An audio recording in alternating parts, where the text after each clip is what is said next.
11장은 나사로에 대한 이야기인데 이 나사로가 죽은 나사로가 살아난 이야기는 마태, 마가, 누가복음에는 안 나오고 요한복음에만 나옵니다. 그래서 그 이유에 대해서 아마 마태, 마가, 누가복음을 기록할 때는 나사로가 살아 있었고 그래서 아마 기록하지 않았을까 그렇게 봅니다. 요한복음이 제일 마지막에 기록되어 있으니까 여기 2절에 마리아는 향유를 주께 붓고 머리털로 주의 발을 닦던 자다 그랬습니다. 향유를 주님께 부은 마리아가 두 명 나옵니다. 막달라 마리아와 여기 베다니의 마리아가 나오는데 나사로의 동생 마리아가 나오는데 누가복음 7장에 나오는 마리아는 막달라 마리아고 죄 많은 여자라고 그렇게 나오죠.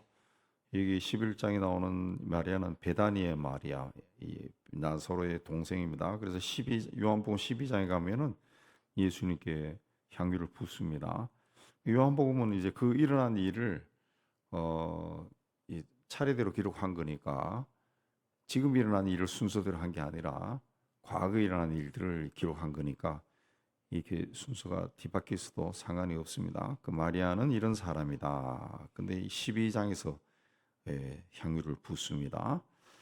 오늘 말씀은 믿음은 무엇인가 이걸 생각하게 합니다. 예수님과 나사로가 어떻게 알게 되는지는 알 수 없지만은 그 3절에 보면은 병들었을 때 누이들이 예수님께 사람을 보내어 주님이 사랑하시는 자가 병들었나이다 그렇게 말하고 예수님도 11절에 우리 친구 나사로가 잠들었다 그렇게 이야기합니다. 그래서 굉장히 나사로의 지방과 예수님이 굉장히 가까운 사이라는 것을 알 수가 있습니다. 서로 사랑하고 친구라고 할 정도로 예수님은 공생의 기간 동안에 종종 이 나사로의 집에 많이 머물렀습니다.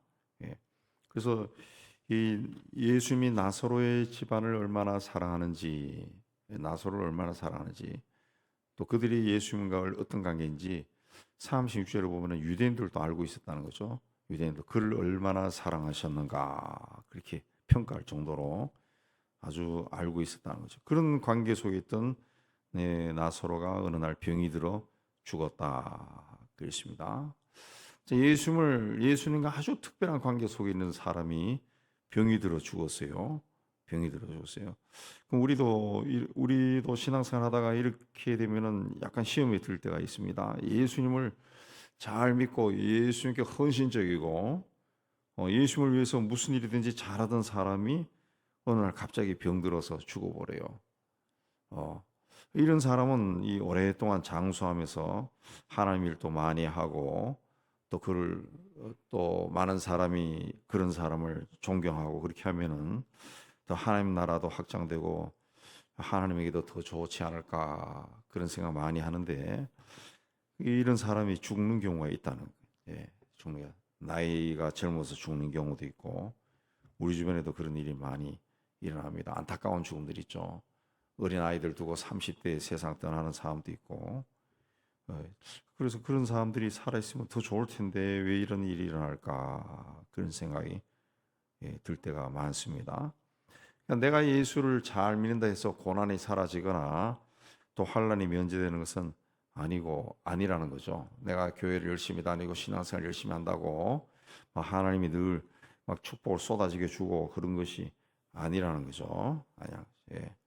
우리 삶에 고난이 온다는 거죠. 왜 그러냐 하면은 우리는 예수님에 의해서 죄로부터 구원을 받았습니다. 죄로부터 구원을 받았어요. 우리는 하나님 나라에 지금 살아있지만은 하나님 나라에 들어와 있는 겁니다.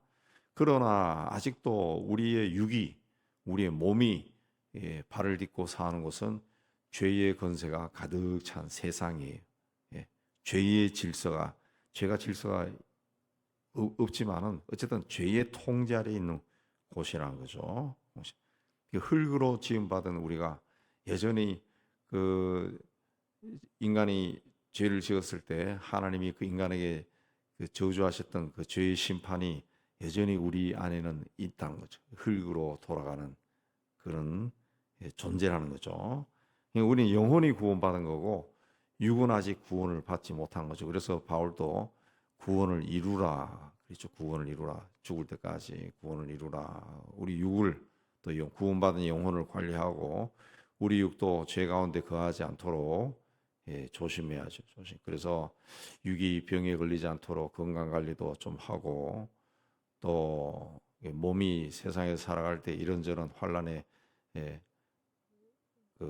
시달리지 않도록 사람들과의 관계도 잘하고 부지런하고 그렇게 해야 됩니다. 모든 것이 이제 영육 간의 온전한 구원은 이제 하나님이 새 하늘과 새 땅을 창조하셨을 때 그때 이루어지는 것이고 또 우리가 이 천국에 갔을 때 온전히 이루어지는 겁니다. 그래서 내가 여기서 열심히 하나님께 헌신하고 신앙생활을 열심히 해도 병에도 걸리고 사업도 망하고 또 직장에서 부끄러운 수치스러운 일도 당할 수도 있고 그런 일이 있다는 거죠. 그래서 그런 세상에서 당하는 일로 시험에 들거나 낙심하거나 또 하나님인데 뭐 항의한다든가 그래서는 안 됩니다. 물론 우리가 당하는 그런 겪는 일들에 대해 가지고 하나님 앞에 가서 이야기할 수 있습니다. 다 이야기해야 돼. 뭐 어떤 이 하나님에 대한 불평도 터뜨려야 됩니다. 터뜨려야 됩니다. 그걸 하나님이 원하시는 거죠.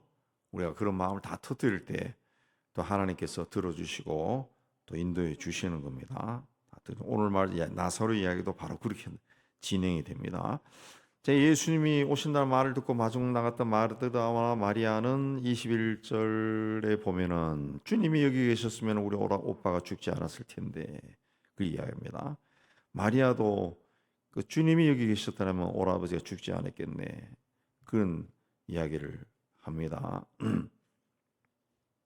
불평한 것이라기보다는 좀 뭔가 아쉽다는 거죠. 아쉽다.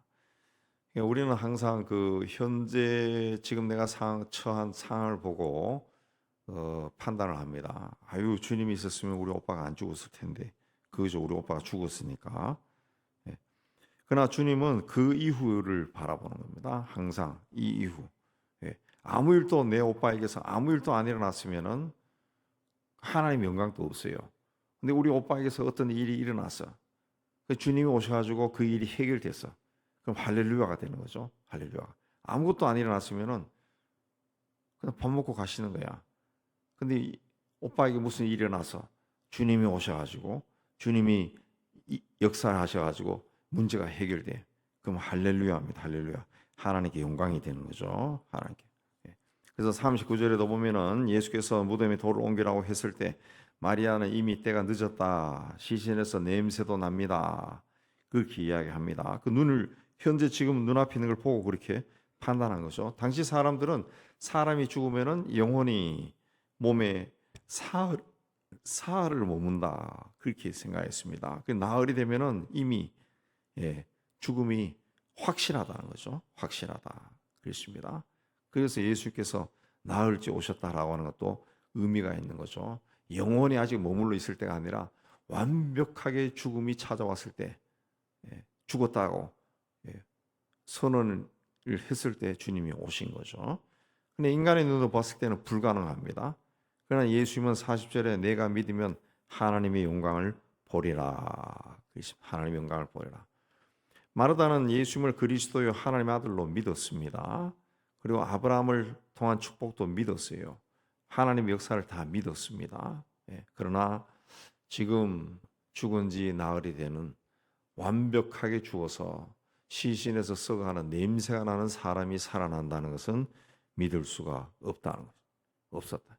우리도 그렇습니다. 우리도 성경 읽으면서 모세가 그 출애굽할 때 홍해가 갈라졌다. 아멘 하고 믿습니다.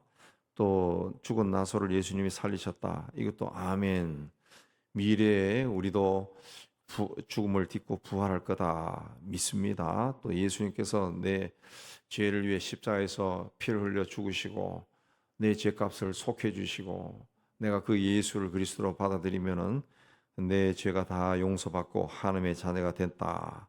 이것도 아멘 하고 믿습니다. 아멘. 그러나 지금 내 삶 속에 내가 어떤 어려움을 만나는데 이거 주님이 해결해 주실까? 아멘 하지만은 한쪽 귀퉁이에서는 안 믿어요. 아유, 이게 어떻게 해결될까? 아유, 해결 될까 말까, 믿을까 말까 이런 마음을 가지고 있죠. 그러나 내가 믿으면 하나님의 영광을 보리라. 그 믿는 자가 하나님의 영광을 본다는 거죠. 할렐루야 한다는 거죠. 믿는 자는 할렐루야 한다는 거죠. 하나님의 영광은 하나님 행하시는 놀라운 역사입니다. 그 하나님의 이름이 드러나는 거예요. 빛이신 하나님이 드러나는 겁니다. 우리의 문제는 어둠 속에 갇혀 있습니다. 깜깜합니다. 이게 어떻게 해야 될지 몰라요. 깜깜해요. 아무리 생각해도 막 머리가 혼란스러워요. 그러나 하나님의 빛이 비치면은 그게 맑아진다, 환해진다, 해결이 된다는 거죠. 해결이 된다. 그래서 주의 이름으로 기도했을 때 죽은 나사로가 살아났습니다. 주의 이름으로. 그래서 43절에 큰 소리로 나사로야 나오라 그랬죠. 주님이 외친 겁니다. 주님이 외친. 우리는 주의 이름으로 외치는 거죠. 주의 이름을 빌려서 외치는 것이고, 주님은 직접 큰 소리로 나사로야 나오라 그랬고, 우리는 주의 이름으로 나사로야 나오라 그렇게 외치는 거죠. 그러니까 주의 이름으로 기도했을 때 나사로가 살아난 겁니다. 그러니까 복음이 우리 안에 있죠. 복음이 우리가 예수를 그리스도를 믿었어요. 그 복음이죠. 복음이 우리 안에 있어요. 복음의 능력이 우리 안에 있습니다. 그래서 우리도 어떤 병에 걸렸을 때, 어떤 삶의 고통을 겪을 때, 괴로움을 겪을 때 주의 이름으로 외치는 거죠. 주의 이름으로 이 병만은 떠나가라. 주의 이름으로 명하노니 병만은 떠나가라. 주의 이름으로 명하노니 이 관계에 막 얽히고 설킨 문제들은 해결될지어다. 주의 이름으로 떠나가라. 주의 이름으로 해결될지어다. 주의 이름으로 가난도 물러갈지어다. 예수 이름으로 외치는 거죠. 외치는. 그리고 그러니까 죽은 자가 수족을 배로 동인 채로 나왔다. 어둠에 갇혀 있는 자가 어둠에 갇혀 있는 그대로 튀어나왔다는 거죠. 튀어나왔다. 문제가 해결됐다는 거. 문제가 해결됐다. 그래서 우리가 믿음으로 살아야 되는데, 그 믿음으로 산다는 것은 내가 믿습니다 해가지고 믿습니다가 이게 아니고 주의 이름을 믿는 겁니다. 주의 이름에는 권세가 있다. 그래서 우리가 옛날에 찬양할 때도 예수 이름으로 마귀는 쫓긴다. 예수 이름으로 병만은 쫓긴다. 예수 이름으로 그 역사가 일어난다는 것을 믿는 거지, 내가 믿습니다 해서 믿는 게 아니라고. 예수 이름으로 문제가 해결돼. 예수 이름으로 병도 떠나고, 예수 이름으로 이 사업의 문제도, 예수 이름으로 가정에 얽혀서 있는 문제도 해결되고, 예수 이름으로 아기 못 낳는 아이도 며느리나 딸도 아기를 가지게 되고, 예수 이름으로 일어나는 거예요. 예수 이름으로. 지금 뭔가 막혀 있는 거예요. 다 막혀 있는데 그 예수 이름으로 내가 자꾸 선포하는 겁니다. 예수 이름으로 막 선포하는 거예요. 막 막혀 있는 거, 막 어둠으로 가득 차 있는 우리의 집, 내 아들, 내 딸, 우리 아버지, 어머니, 그 뭐 어둠에 붙들려 있는 거예요. 병이나 아니면 어떤 뭐 아기를 못 가진다, 뭐 또 뭐 사업에 문제가 있다. 거기서 막 도저히 헤어나오지 못하는 거예요. 몇 년이 흘러도 헤어나오지. 그걸 어둠에 갇혀 있는 거죠. 그걸 자꾸 예수 이름으로 깨는 거죠. 예수 이름으로 막 쉽게 표현하면 망치로 막 단단한 바위를 막 예수 이름으로 때리는 거죠. 예수 이름으로 때리는 거예요. 계속 때리면은 여러분, 요즘은 그게 없지만 옛날 우리 다 한옥 집에 살고 그럴 때 그 빗물이 떨어지면은 그 밑에는 추춧돌에 구멍이 생기잖아요. 구멍이 수십 년 빗물이 똑똑 떨어지는 구멍이 생기잖아요. 그죠? 구멍이. 우리가 예수 이름으로 계속 때리면은 어느 날 구멍이 뚫리고 깨지는 거죠. 깨지는 거죠. 그래서 우리가 포기하지 말고, 이거는 이미 그래 돼서 나흘이 됐다는 거죠. 이미 이 나흘이 되면 포기한 거예요. 왜? 냄새가 나니까요. 냄새가. 사람이 썩어서 냄새가 나는데, 사람 썩어서 냄새 날 때 그 꾸리한 냄새가 난다고요. 그러니까 이 냄새가 나니까 다 알죠. 이거 뭐 끝났다는 건데. 그 내가 봐도 뭐 우리 집안의 이 문제는 끝난 거예요. 끝난 거. 도저히 해결될 길 없어. 그냥 기도해도 안 될 것 같아. 이거는 기도해서 그냥 평안만 주세요. 포기하고 하는 거죠. 그러나 그게 하나님 앞에서는 믿음이 아니라는 거죠. 믿음은 예수 이름으로 깨는 겁니다. 예수 이름으로, 예수 이름으로. 예수님이 다 38년 된 병자를 고쳐주시고 죽은 자를 살려주시고 예수님의 오병이의 기적을 일으키고 중풍병자를 고쳐주시고 예수님이 하신 거예요. 우리는 예수 이름으로 외치는 거고 내가 한 게 아니에요. 내가 하는 게 아니에요. 예수 이름으로 예수님이 하셨고 나는 예수 이름으로 그 일은 일어나라고 자꾸 이야기하는 거고 그런 겁니다. 그 베드로도 안주병이를 고쳤을 때 예수 이름으로 일어나라 그러잖아요. 예수 이름으로. 내가 내게 있는 건 아무것도 없어. 은과 금은 없지만은 내가 내게 있는 것을 너희 줄 테니 예수 이름으로 말로는 일어나라 그러지. 예수 이름으로. 예수 이름으로 하는 겁니다. 예수 이름. 누가 하나님의 영광을 볼 수 있느냐? 믿는 자입니다. 내가 믿으면 뭘 믿어요? 예수 이름으로 역사가 일어난다는 걸 믿는 자라. 예수 이름으로. 예수 이름으로. 그래서 예수께서도 그 15절에 보면은 이는 너희로 믿게 하려 합니다. 너희에게 믿음을 주기 위해서 이런 일을 한다는 거죠. 네. 42절에도 그들로 아버지께서 나를 보내신 것은 그들로 믿게 하려 합니다. 예수 이름으로 이런 일이 난다는 것을 믿게 하기 위해서 이런 일을 한다. 그렇습니다. 믿게 하려고 이런 일을 한다. 그랬어요.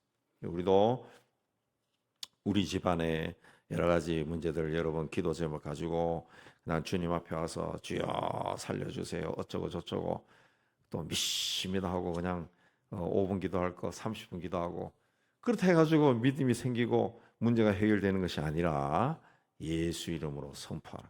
예수 이름으로 자꾸 선포하세요. 예수 이름으로 선포하고 문제가 있는 곳에 손을 대고 이 컵에 문제가 있으면 여기 손을 대고 예수 이름으로 선포하고 예수 이름으로 하는 겁니다. 예수 이름으로 하는 겁니다. 마지막에 그 사람들이 또 예수를 죽이려고 음모를 꾸진데 49절에 그의 대제사장 가야바가 말을 하는 게 뭡니까?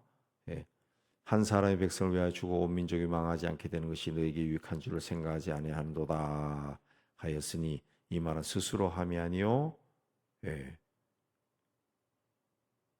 그의 대제사장이므로 예수께서 그 민족을 위하고 또 그 민족만을 위할 뿐 아니라 흩어진 하나님의 변화를 모아 하나가 되게 하여 죽으실 것을 미리 말하.